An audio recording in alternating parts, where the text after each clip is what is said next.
For the longest time, business strategy was really all about one thing: maximizing shareholder profit. Simple, right? But something's changing. The big strategic question is shifting from just how a company makes money to why it exists in the first place. We're seeing this whole new model where purpose isn't just a nice-to-have, but a real driver of value. And that's where B Corps come in. So in this explainer, we're going to break down what that means for business. So, here's how we're going to tackle this. First, we'll get a crystal clear definition of what a B Corp even is. Then, we'll walk through the actual process of getting certified. After that, we'll do a proper cost-benefit analysis, the value proposition. We'll look at some real-world examples, and finally, we'll clear up a super common point of confusion: the difference between a B Corp and a benefit corporation. All right, first things first. Before we can analyze the strategy, we need to be on the same page about what a B Corp actually is. And the key phrase here is right on the slide. This is a certification for for-profit companies. So this isn't about charity, it's about a different way of doing business. B Corp certification means a company has met these really high, verifiable standards for everything, from how it treats its employees to its impact on the planet. And if you're thinking this is just some small niche movement, well, think again. We're talking about nearly 10,000 companies all over the world. That kind of rapid growth tells you something big is happening. It's a real shift in how business leaders are thinking. So who's running the show? That would be B-Lab. They're the independent nonprofit behind the whole thing. Think of them as the third-party auditor that sets the standards and makes sure that B Corp seal actually means something, that it's based on real performance, not just good marketing. Okay, so if this certification is so valuable, what does it actually take to get it? Let me tell you, the process is tough, and honestly, that's a huge part of what makes it so credible.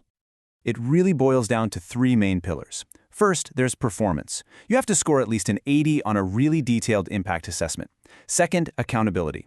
This means making an actual legal change to your company's governing documents to say you're accountable to everyone, not just shareholders. And third, transparency. Your score is right out there for the public to see. And this isn't a one-and-done thing. You have to get recertified every 3 years, so it forces you to keep getting better. All right, this brings us to the core of the business case. I mean, a process this demanding is a major investment of time and money. So any good strategist has to ask the most important question: what's the ROI? Let's really dig in and do a proper pros and cons list. What are the real benefits, and what are the potential downsides you need to be aware of? The advantages here really feed into each other. You see, that third-party certification builds a ton of trust. It helps you stand out from competitors who are just greenwashing. That authenticity then becomes a huge magnet for talented people who want to work for a company that actually stands for something.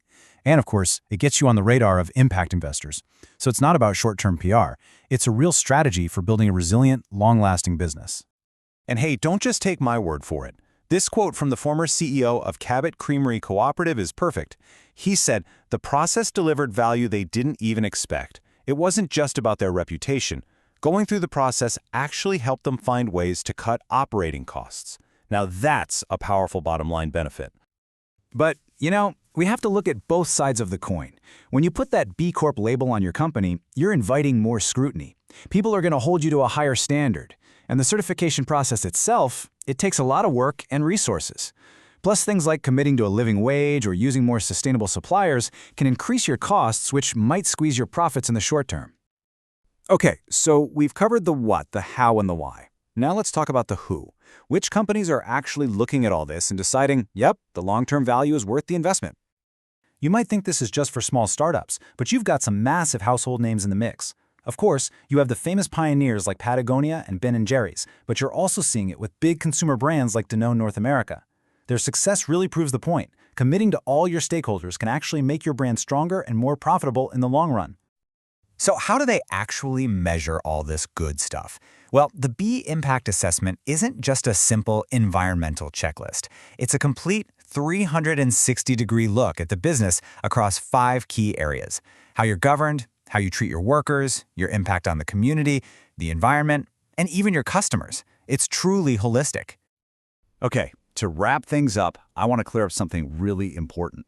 There's some terminology out there that gets people tripped up all the time, but the distinction is actually crucial. Let's break this down. On the left, you've got B Corp. That's a certification. Think of it like getting a LEED certification for a building or a fair trade label for coffee.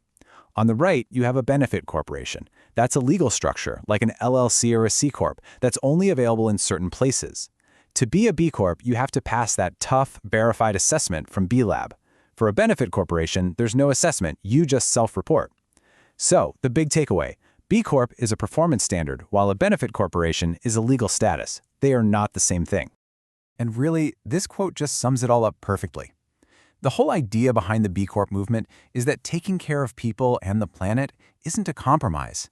The argument is that it's actually just smart business. It's the strategic way to build a company that's going to thrive in the 21st century. So that leaves us with the big question, right?